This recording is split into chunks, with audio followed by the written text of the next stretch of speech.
We were just brothers, and he was our big brother. And Kenny and I were, his small kind of fighting, kind of just family dynamic brothers. And it translated on the film. You see it. There's just a way of communicating without speaking. That just was a happy accident, I think, by casting the three of us together.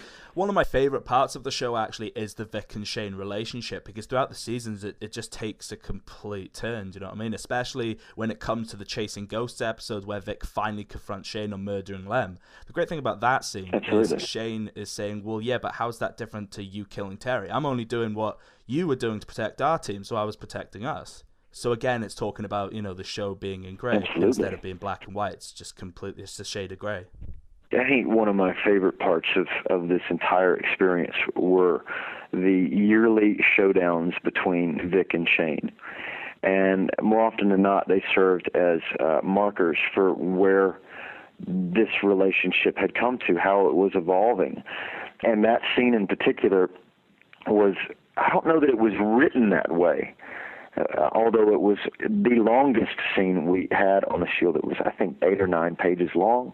But how I decided to interpret it was, at the beginning of the scene, it felt to me like, wow, for a second, Vic's going to know that I killed Lem, but he's also going to understand why I killed Lem, and he's going to just have to get over it, but he's going to feel the pain that I feel having had made that decision, that I felt having had made that decision. And then all of a sudden, Michael, as Vic, just changes it, and he says, no, it's you. It's you. And then Shane is like, what are you talking about? We're the same person. I did what you did. And then it digresses into this just anger and hatred and a split that will never be mended, can never be mended. And it was beautiful. It was just a beautiful, beautiful 10 minutes of television for me to play, and to play that with Michael, who's a master. Michael's he's a master actor, man. Every day, every single day, and I got to work with him as much, if not more, than anyone on that show, and I just cherish every one of those scenes. It's great as well, because right at the end, they're having this argument, and then Shane calls him a hypocrite. And it's true, because there are double standards. I mean, how can you kind of tell me off for killing off Lem when you kill Terry? Absolutely. And he says it's different. I think that Shane's tragic flaw, or either his greatest gift, and then conversely, it would be Vic's worst flaw or greatest gift, was Vic's ability to compartmentalize. Shane didn't have that ability. The way that Vic did. He could live in 10 different realities and not have them overlap. And Shane had just reached a saturation point, where everything was spilling out of every compartment, and they were all mixing together, and they just didn't make sense anymore. The unique thing about that episode, actually, is that Frank Darabont came in to direct the episode. What were the major advantages of having such a well-established film director come in to direct that episode? Because we were scared shitless. We wanted to do our homework, and we were telling the story as much for Frank Darabont as we were for ourselves.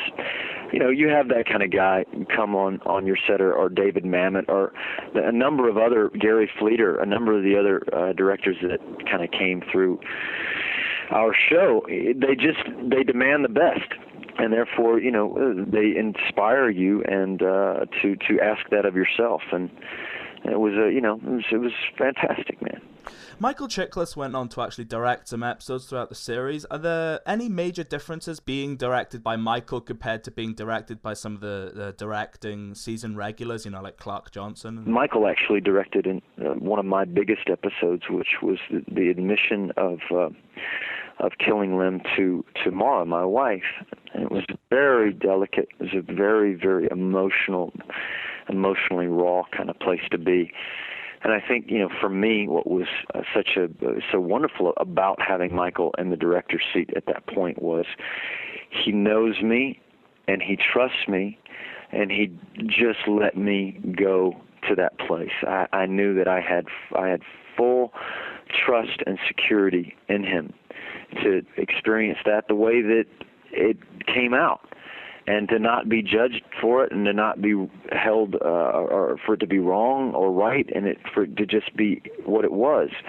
And that's what was so great when Michael directed, was because he was so intimate with all of us, and it just allowed us to just really just play. And then he would just give a nugget, a nugget and a way to interpret a few words, or what does this really mean here. And it was I just think he's so talented. And my final question is, finishing off the 6th season and then heading into the 7th and final season, did you have any idea what kind of direction the show was going to head regarding your character, or was it something that you were surprised when they finally told you this is what's going to happen to Shane and this is what he's going to do? Yeah, we never knew which direction our characters were going to go in, ever, from the pilot episode, and I certainly didn't know going into season 7 that was where we were headed. I thought it was going to play out a number of different ways, and then the ultimate decision that Shane was forced to make, or had to make, or made, I didn't find that out until 3 days before we were going to film it. Had no idea, and I don't think I would have wanted to know, because I certainly would have been influenced by, in what I was doing at the present moment if I knew that was coming. So in some ways, I think it's best to keep your actors in the dark in a serialized kind of character-driven show, because it allows the actor to just live in the moment. I'm right here. This is what I'm doing. And not to try to inform a storyline that's coming in the future. But anyway, man, it was really nice to talk to you. Walton, thank you very much for doing this interview with me. Not a problem, but it's been a lovely conversation.